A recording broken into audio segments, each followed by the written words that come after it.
ሰላም ጤና ይስጥልን። ከቻናል ዋን የሰዓቱን ዜናዎቻችንን ወደ እናንተ እናደርሳለን። ከዜናዎቹ ጋር ወይንሸት ዘውዴ ነኝ።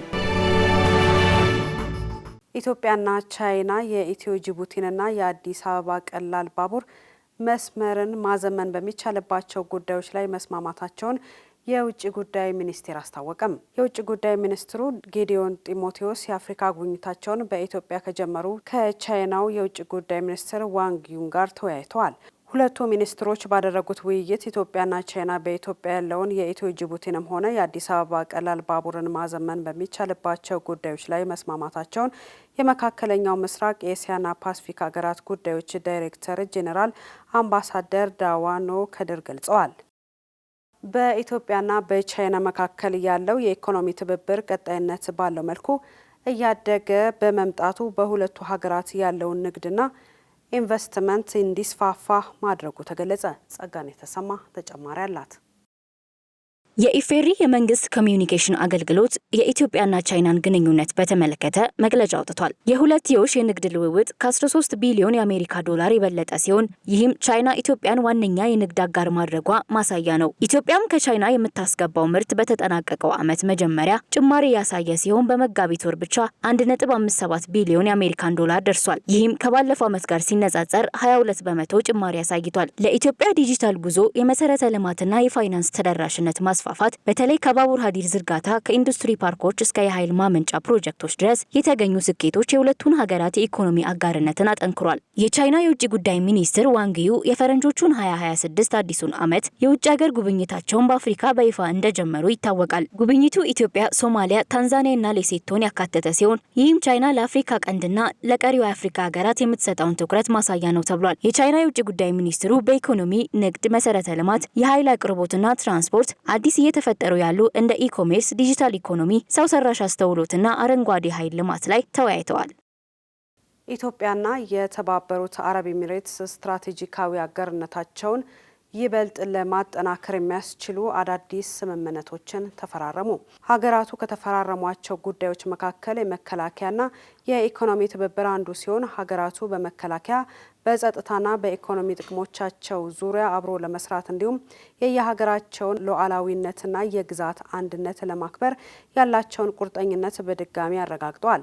በሌላ በኩል በጎረቤት ሱዳን እየተካሄደ ያለው ጦርነት በአስቸኳይ እንዲቆም፣ ሰብአዊ እርዳታ ያለ ገደብ እንዲቀርብና ሀገሪቱ ወደ ሲቪል አስተዳደር የምትመለስበት የሰላም መንገድ እንዲቀየስ ጥሪ አቅርበዋል። በ2026 በኤሚሬትስና በሴኔጋል አስተናጋጅነት በሚካሄደው የተባበሩት መንግስታት የውሃ ኮንፈረንስና በኮፕ 32 የአየር ንብረት ጉባኤ ዙሪያ በጋራ ለመስራትም ተስማምተዋል።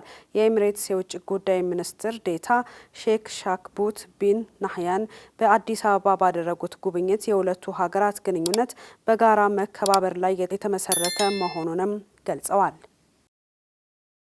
ኢትዮጵያ ጥራት ያለው የቅድመ መደበኛ ትምህርት ተደራሽነትን ለማስፋፋት መምህራንን ለማሰልጠን ደህንነቱ የተጠበቀና ምቹ የመማሪያ አካባቢን ለመፍጠር በሀገር አቀፍ ደረጃ በሺዎች የሚቆጠሩ የመዋለ ሕጻናት ትምህርት ቤቶች እያቋቋመች እንደሆነ የሚኒስትሮች ምክር ቤት ገለጸም። ጥራት ያለው የቅድመ መደበኛ ትምህርት ተደራሽነትን ለማስፋፋት መምህራንን ለማሰልጠን ደህንነቱ የተጠበቀና ምቹ የመማሪያ አካባቢን ለመፍጠር በሀገር አቀፍ ደረጃ በሺዎች የሚቆጠሩ የመዋለ ሕጻናት ትምህርት ቤቶች እየተቋቋሙ ይገኛሉ። ፕሮግራሙ ቅድመ መደበኛ ትምህርት አገልግሎት ባልደረሰባቸው የማህበረሰብ ክፍሎች ዘንድ በመድረስ እኩልነትን ያረጋግጣል፣ ማህበራዊና የአስተሳሰብ እድገትን ያፋጥናል፣ እንዲሁም የወደፊቱን የሰው ኃይል ያጠናክራል ተብሏል። ከውጭ ምንጭ ወዳገኘናቸው መረጃዎቻችን አልፋለን።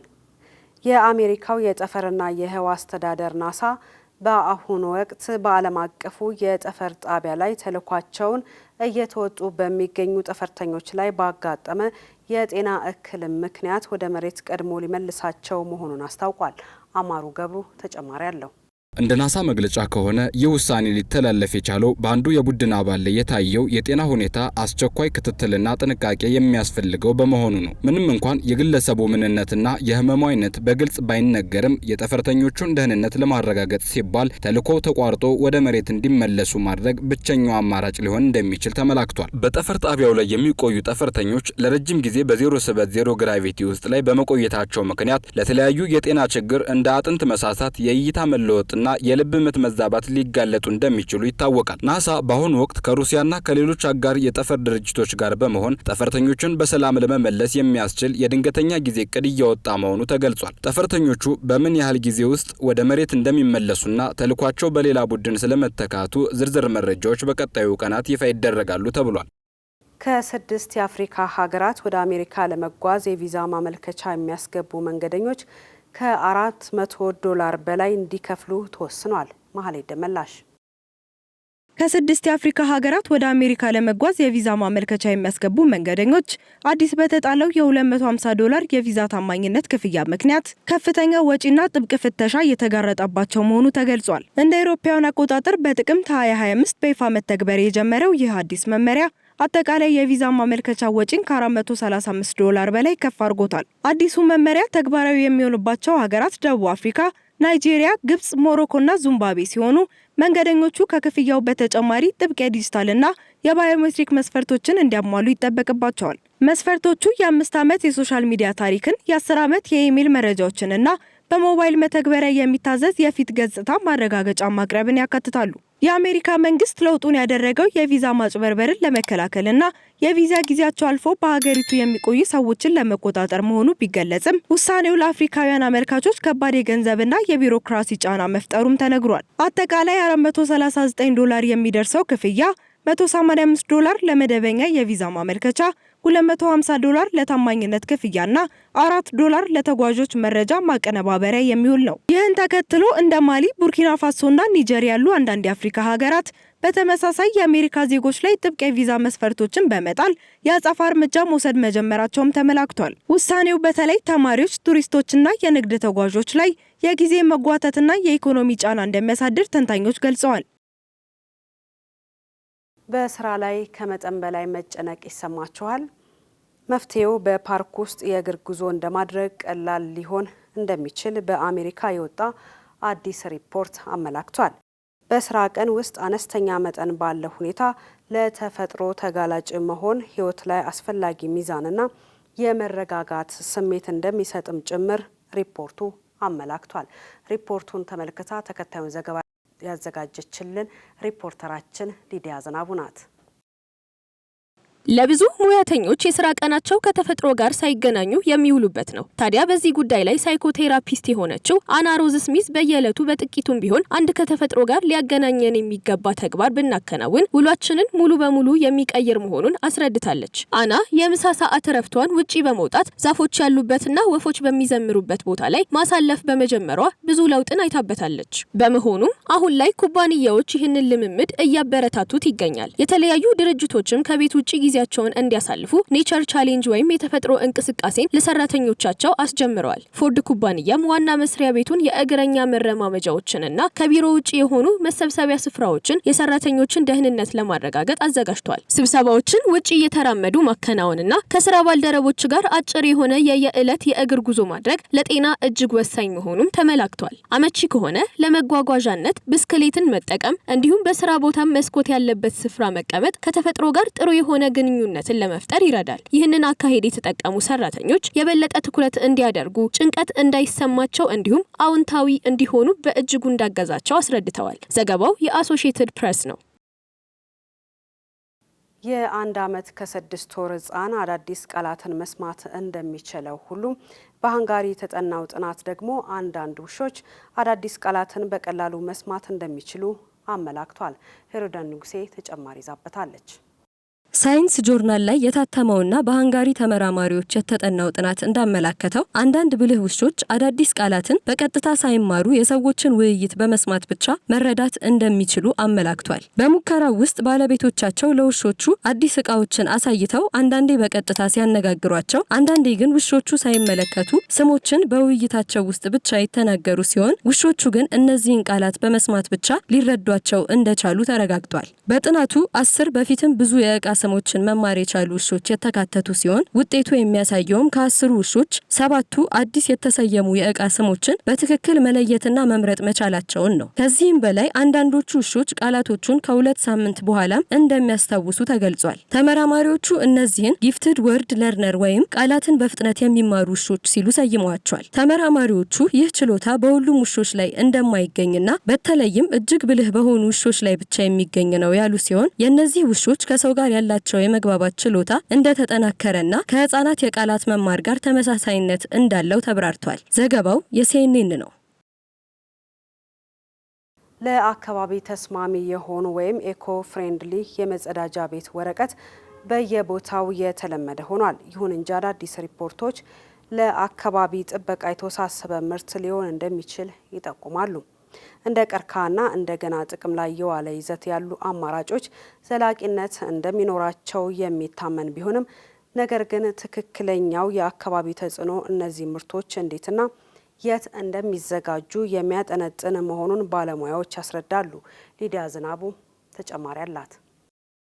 ብዙዎች የመጸዳጃ ቤት ወረቀቶችን በመጠቀማቸው የአካባቢ ጥበቃ ላይ የሚያሳድሩትን አሉታዊ አሻራ እየቀነሱ ያህል ይሰማቸዋል። ይሁን እንጂ አዲስ በወጣው ሪፖርት መሰረት ይህ የመጸዳጃ ቤት ወረቀት በዛፎች፣ በቀርከሃ እንዲሁም ጉልህ በሆነ ውሃና አየር በካይ ጉልበት ላይ የተመሰረተ ነው። ታዲያ ግልጽ የሆነው አማራጭ ከሸማቾች በኋላ እንደገና ጥቅም ላይ ከዋሉ ፋይበር የተሰሩ ምርቶችን መጠቀም ነው። በመሆኑም ከደን ተቆጣጣሪ ምክር ቤት የእውቅና ወረቀት ከተሰጣቸው አምራቾች መግዛትን የተሻለ አካሄድ ያደርገዋል። ይሁን እንጂ እነዚህ የመጸዳጃ ቤት ወረቀቶች ዋጋቸው ውድ ሲሆን ይስተዋላል። ታዲያ ከነዚህ የመጸዳጃ ቤት ወረቀቶች ሌሎች አማራጮችን እየፈለጉ ላሉ ሰዎች በየመጸዳጃ ቤት ውስጥ የሚገኙትን የውሃ መታጠቢያዎችን ወደ መጠቀም ፊታቸውን ማዞር ይኖርባቸዋል። በመሆኑም ይህ ውሃ ተኮር የሆነ አማራጭ ነው። በመደበኛነት የመጸዳጃ ቤት ወረቀቶች ዋጋቸው ከፍተኛ ቢሆንም የሸማቾች ፍላጎት ወደ ሌላ አማራጭ መዞር ግን ዋጋቸውን ይቀንሳል ተብሎ ይጠበቃል። ዘገባው የአሶሺየትድ ፕሬስ ነው።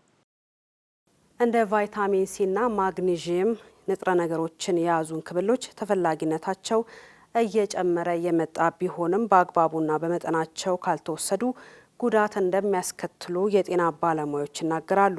ሄሮዳይን ንጉሴ ተከታዩን ዘገባ አዘጋጅታለች።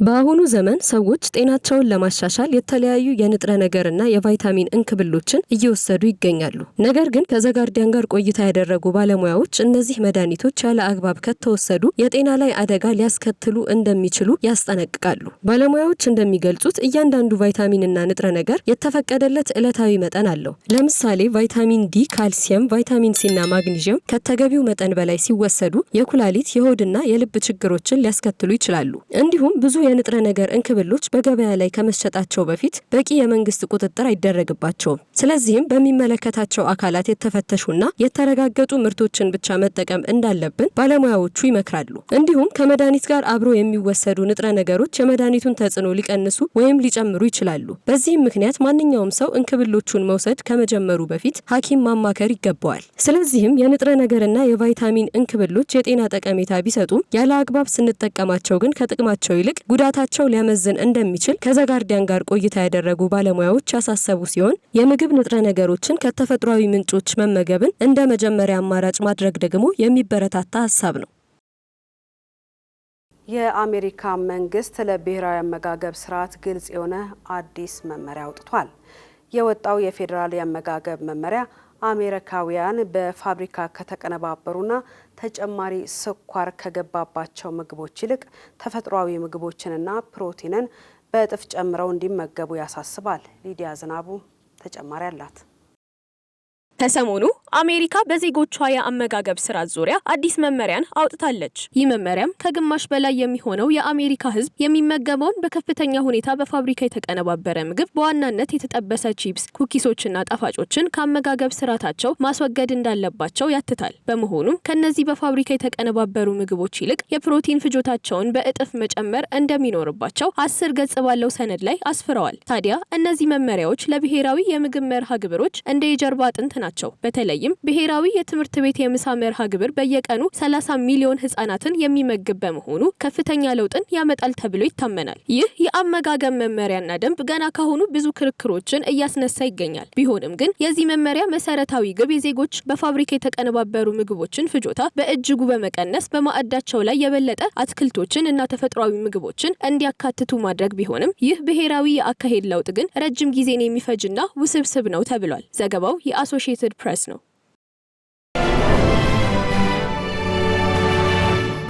እየተከታተላችሁ ያላችሁት ከቻናል 1 ወደ እናንተ የሚደርሰውን ዜናችንን ነው። አሁን ደግሞ የቢዝነስ መረጃዎቻችንን ወደ እናንተ እናደርሳለን። የኢትዮጵያ አየር መንገድ ግሩፕ የንግድ ለንግድ የዲጂታል ስርጭት ስርዓቱን ይበልጥ ለማዘመን ከኑኮር ቴክኖሎጂስ ጋር ስምምነት መፈራረሙን አስታውቋል። እነዚህንና ሌሎች የቢዝነስ መረጃዎቻችንን ማህሌት ደመላሽ እንደሚከተለው ታቀርበዋለች። ከሰሞኑ በአዲስ አበባ የተፈረመው ይህ የስምምነት ጉዞ ወኪሎችና የድርጅት ደንበኞች የአየር መንገዱን የሽያጭ መረጃዎች በቀጥታና በዘመናዊ መንገድ እንዲያገኙ የሚያስችል እንደሆነ ተጠቁሟል።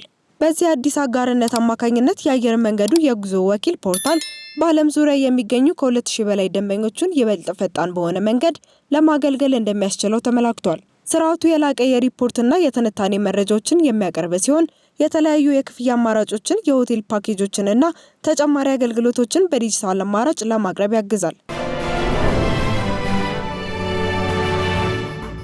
ኢትዮጵያ ከጥጥ ምርት ከ5 ቢሊዮን ዶላር በላይ የማግኘት አቅም እንዳላት ተገለጸ። ሀገሪቱ እስከ 3 ሚሊዮን ሄክታር የሚደርስ ለጥጥ ልማት የሚውል መሬት ቢኖራትም እስካሁን ጥቅም ላይ የዋለው ግን ከ3 እስከ 5 በመቶ ያህሉ ብቻ መሆኑን የኢትዮጵያ የጥጥ አምራቾች ማህበር ዋና ዳይሬክተር ጸጋይ አበበ ተናግረዋል። ኢትዮጵያ ጥጥን ብትጠቀምበት ከቡናም ከወርቅም በላይ የውጭ ምንዛሪ የማግኘት አቅም አላት ሲልም ማህበሩ ገልጿል። ባህላዊ አልባሳቶቻችን ትልቅ ቅርስ ቢሆኑም ማዘመን ባለመቻላችን ቻይናዎች የኛን ዲዛይን ኮፒ አድርገው እኛ በአመት የምንሰራውን እነሱ በአንድ ቀን ሰርተው በርካሽ እየሸጡት ነው። ይህ ደግሞ የቴክኖሎጂ እጥረት የፈጠረው ወደ ኋላ መቅረት ነው በማለትም በዘርፉ የሚስተዋለውን ችግር አመላክቷል። ዘርፉን በዘመናዊ ቴክኖሎጂ በማገዝ ቢያንስ አሁን ያለውን ምርት በ10 በመቶ ማሳደግ ቢቻል በሚቀጥሉት 5 ዓመታት ውስጥ እስከ 5 ቢሊዮን ዶላር የውጭ ምንዛሬ ማግኘት እንደሚቻልም በጥናት መረጋገጡ ተጠቁሟል። መረጃዎቻችን እንደቀጠሉ ናቸው። የቻይናና ናይጄሪያ የሁለትዮሽ ንግድ ግንኙነት ወደ 22.3 ቢሊዮን ዶላር ማደጉ ተገለጸ። በሌጎስ የሚገኘው የቻይና ሉክ የናይጄሪያ ሚና በአፍሪካ ውስጥ ካሉት የቤጂንግ ዋና ኢንቨስትመንት መዳረሻዎች መካከል አንዷ መሆኗንና እያደረገች ያለው ሚና የጎላ እንደሆነ ገልጿል። ለዚህ እድገትም አስተዋጽኦ ካደረጉት እንቅስቃሴዎች መካከል እንደ ሌኪ ትልቅ ባህር ወደብና የሌጎስ የባቡር አውታሮች ያሉ ዋና ዋና የመሰረት ልማቶች ፕሮጀክቶች ይጠቀሳሉ። እንደ አፍሪካ ቢዝነስ ኢንሳይደር መረጃ ሁለቱም ሀገራት በ2026 ኢኮኖሚያዊ፣ ዲጂታልና የባህል ትብብርን ለማጠናከር እየሰሩ ነው። የአፍሪካ የክፍያ ቴክኖሎጂ ግዙፍ የሆነው ፍላተር ዌቭ የናይጄሪያውን የፋይናንስ መሰረተ ልማት አቅራቢ ሆኖ ከ25 እስከ 40 ሚሊዮን ዶላር በሚገመት ዋጋ መግዛቱን አስታወቀ። ይህ ግዢ በአፍሪካ የፊንቴክ ዘርፍ የታየ ትልቅ ውህደትም ተደርጎ ተወስዷል። የፍላተር ዌቭ መስራችና ዋና ስራ አስፈጻሚ እንደገለጹት ክፍያ፣ መረጃና መተማመን ተነጣጥለው ሊታዩ አይችሉም። ግዢው ኩባንያው በአፍሪካ ይበልጥ የተገናኘና የተቀናጀ የፋይናንስ ስርዓት ለመገንባት ለያዘው ግብ ትልቅ አቅም እንደሚፈጥርለት ገልጸዋል። ምንም እንኳን ፍላተር ዌቭ ኩባንያውን ቢገዛውም ሞኖ አሁን ባለው አመራርና የስራ ቡድን ራሱን ችሎ ስራውን እንደሚቀጥል ተገልጿል። የግዢው ሂደት በአክሲዮን ልውውጥ የተከናወነ ሲሆን አንዳንድ የሞኖ ቀደምት ባለሀብቶች ካወጡት መነሻ ካፒታል እስከ 20 እጥፍ የሚደርስ ትርፍ ማግኘታቸው ተናግሯል። መረጃው የአፍሪካ ዴይሊ ነው። የዕለቱ የመጨረሻው የቢዝነስ መረጃችን ሳውዲ አረቢያን ይመለከታል። ሳውዲ አረቢያ ከየካቲት 1 ጀምሮ ለሁሉም የውጭ ባለሀብቶች የአክሲዮን ገበያውን እንደምትከፍት አስታወቀች። ውሳኔው በሳውዲ የገንዘብ ልውውጥ ላይ ጠንካራ አስተዋጽኦ ያለው ሲሆን ሰፊ የባህረ ሰላጤ ገበያዎችን ከፍ እንደሚያደርግም ተገልጿል። በዚህም የሳውዲ አረቢያ አክሲዮኖች የውጭ ይዞታዎች ወደ 157 ቢሊዮን ዶላር ከፍ ብሏል። ይህም የዓለምን ፍላጎት እየጨመረ መምጣቱን ያሳያል ሲል የአፍሪካ ቢዝነስ ኢንሳይደር መረጃ ያመላክታል። በመጨረሻም ስፖርት 35ኛው የሞሮኮ የአፍሪካ ዋንጫ የሩብ ፍጻሜ ጨዋታዎች ዛሬ ይጀምራሉ። አማሩ ገብሩ ተጨማሪ አለው። ለግማሽ ፍጻሜ ለመብቃት የሚደረገው የሁለቱ ሀገራት ጨዋታ ምናልባትም ጥንቃቄ የተሞላበት ይሆናል ተብሎ ይገመታል። በአፍሪካ ዋንጫ ታሪክ የከባድ ሚዛን ፍልሚያ ነው ይለዋል ናይጄሪያዊው የናይጄሪያ ዜና አገልግሎት ባልደረባ። የሁለቱ ፍልሚያ በዚህ ደረጃ ሲገናኙ የዛሬው ለአራተኛ ጊዜያቸው ነው። ካሜሩን በሞሮኮ አልተረታችም። የዛሬው ግንኙነታቸው ከ39 ዓመታት ቡድኖች ወደ ቀጣዩ ዙር ማለፍ ችሏል። ቀጣዩ በ1988 ውድድር በግማሽ ፍጻሜ ተገናኝተው ካሜሩን የአስተናጋጇን ሞሮኮ በ78ኛው ደቂቃ ሲሪል ማካናኪ ባስቆጠራት ግብ የካዛብላንካን ደጋፊ ጸጥ ረጭ እንዲል አድርጋለች። ከ1981 እስከ 2017 ዓ.ም መካከል የካሜሩን የበላይነት የታየነፋ ይታወሳል። የካሜሩኑ አሰልጣኝ ዴቪድ ፖጎዋ ያለፈውን ታሪክ እናውቀዋለን፣ የምንጫወተው ግን ለዛሬ እንጂ ለትላንት አይደለም ብለዋል። አሰልጣኙ የሞሮኮ ቡድን ችሎታ ባላቸው ተጫዋቾች በሚገባ የተደራጀ ነው የሚሉት ፖጎዋ ለማሸነፍ ጥንቃቄ እናደርጋለን ብለዋል። ለሞሮኮ የዛሬው ጨዋታ አምስተኛው የሩብ ፍጻሜ ጨዋታ ነው። የሞሮኮ አሰልጣኝ ዋሊድ ረግረጋዊ ከካሜሩን ጋር በመገናኘታችን በጣም ደስተኞች ነን። ለሰዓቱ ያዝናቸው ዜናዎቻችን እነዚህን ይመስሉ ነበረ። ስለተከታተላችሁ እናመሰግናለን። ሌሎች ፕሮግራሞቻችንን እንድትከታተሉ በአክብሮት እንጋብዛለን። ዜናውን እየመራው አብሬያችሁ ቆይታ ያደረኩት ወይንሸት ዘውዴ ነኝ። መልካም ጊዜን ተመኘው።